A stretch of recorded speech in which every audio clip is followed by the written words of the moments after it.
warahmatullahi wabarakatuh. Perkenalkan, nama saya Hendriani, jabatan Guru Alih Muda.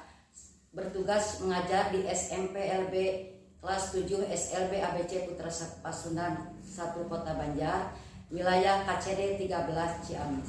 Harapan saya untuk sekolah ini menjadikan peserta didik lebih mandiri dalam segala hal sesuai dengan kemampuannya dan dapat diterima di masyarakat sesuai dengan visi misi sekolah, yaitu mewujudkan peserta didik yang berintak, unggul dalam prestasi, terampil sebagai bekal hidup mandiri di masa yang akan datang.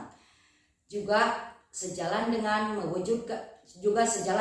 visi Jawa Barat, yakni terwujudnya jabat juara lahir batin dengan inovasi dan kolaborasi. Sekian dari saya. Wassalamualaikum warahmatullahi wabarakatuh.